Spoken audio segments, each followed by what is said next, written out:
I never thought a single secret could change my entire life. But it did. My name is Emily Carter, and this is the story of the truth I hid for years, the one that almost destroyed everything I loved. It started 10 years ago in a small town in Oregon. I was 22 back then, a fresh college graduate trying to find my place in the world. My parents had divorced when I was in high school, and my mom, Linda, worked double shifts at the local diner just to keep us afloat. My dad, Richard, had moved out of state and started a new family. Life was simple, quiet, and honestly lonely. Until I met Ethan Miller. Ethan wasn't from our town. He had moved there from Seattle to take care of his sick grandmother. He was older than me by a few years, confident, kind, and thoughtful in a way that felt rare. He used to come to the diner every evening, sitting in the same corner booth, ordering black coffee and reading his newspaper like he belonged in a different time. I still remember the first time he smiled at me. It wasn't the kind of smile that flirts. It was gentle, genuine, the kind that makes you feel seen. Over the next few months, we started talking. He would stay after his meal just to ask me about my day. I'd tell him about my dreams, how I wanted to leave the small town someday, maybe work in journalism, travel, and tell real stories. He'd listen like every word mattered. Soon, our friendship turned into something deeper. We started meeting outside the diner, long walks by the river, late-night drives, sharing music, talking about life and the things we both feared. Ethan made me feel safe and loved. But that love came with a secret. One evening, he told me something that I didn't know how to handle. "Emily," he said, his voice breaking slightly, "I haven't been completely honest with you. I'm married. We've been separated for months, but it's complicated." My world stopped. I felt like the floor had disappeared under my feet. I wanted to walk away, I should have. But when you love someone, your heart doesn't always listen to reason. I told myself it was temporary, that he'd sort out his life, that we'd start fresh someday. Months passed. His grandmother passed away.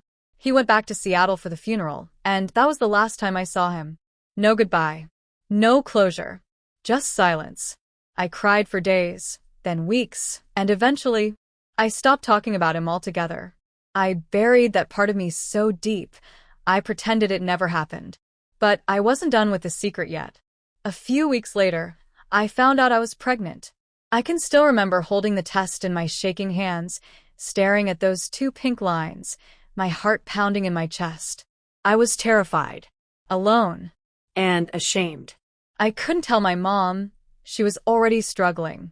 I couldn't tell Ethan. He was gone, and I didn't even know where he was. So I made a choice. I kept it a secret.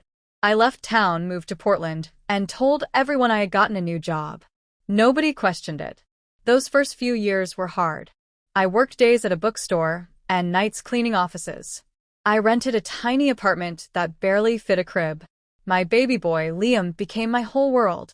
Every time I looked into his blue eyes, I saw Ethan, and I told myself that maybe, just maybe, one day, I'd tell him the truth. But life had other plans. Years passed. Liam grew up, bright, curious, full of questions. I told him his dad lived far away. I tried to protect him from the pain of the truth. I convinced myself I was doing the right thing. Then, one morning, everything changed. I had taken Liam to a local park for a birthday picnic. He was turning 7. We were laughing, eating cake, when I heard a voice behind me, a voice I hadn't heard in almost 8 years. "Emily." I froze. I turned around and there he was. Ethan. Time had aged him, a few wrinkles, a little gray in his beard, but those same kind eyes were staring right at me, full of disbelief and emotion. "Ethan," I whispered. My hands trembled. He looked at Liam, then back at me. "Is he?" I couldn't speak. My silence told him everything. We sat on the bench while Liam played in the distance. Ethan's voice shook as he spoke. "I came back to visit my grandmother's grave. I never stopped thinking about you, Emily. But you disappeared.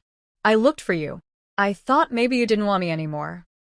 Tears filled my eyes. I couldn't find the courage. "You were married. You left. I didn't know how to tell you." He nodded slowly, eyes glistening. "I wasn't married anymore. She filed for divorce months after I left. I wanted to come back, but I thought you'd moved on."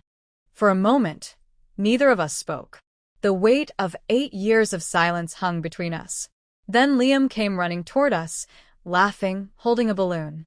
"Mom." "Look," he said, waving it proudly.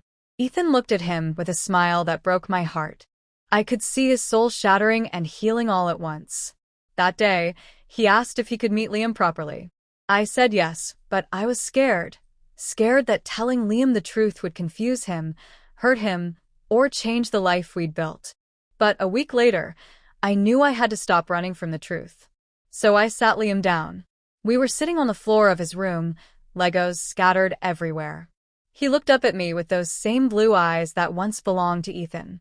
"Sweetheart," I said softly, "there's something I need to tell you. Remember how I told you your dad lives far away? That wasn't the full truth. He's here, and his name is Ethan." Liam stared at me quietly for a few seconds. "Is he a good man?" That question broke me. I smiled through tears. "Yes, he's a good man, and he's always cared about us, even when he didn't know how." He nodded slowly, then said something I'll never forget. "Can I meet him?" That moment changed everything. When Liam met Ethan, something inside me healed. Ethan didn't try to replace anyone or force his way in. He just showed up for every baseball game, every school project, every late-night call. Slowly, we rebuilt what time had broken. At first, people around me didn't understand. My mom, who had no idea all these years, was heartbroken when I told her the truth. But after meeting Ethan and seeing how he loved Liam, she forgave me. Years later, Ethan and I didn't rush into anything romantic again. We focused on being parents, on learning to forgive the younger versions of ourselves who made mistakes out of fear. Sometimes, love doesn't look like fairy tales or perfect endings. Sometimes, it looks like second chances and quiet mornings, making pancakes with your son while the man you once loved reads the newspaper by the window. That's what healing looked like for us. Now Liam's 16. He knows everything. The good, the bad, the in-between. And he's proud of how far we've come.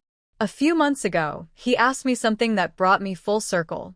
"Mom," he said, "why did you keep it a secret for so long?" I smiled sadly. Because I was scared of the truth.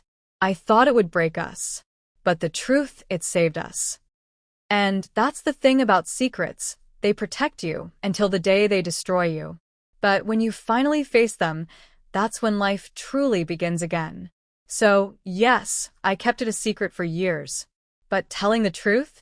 That changed everything.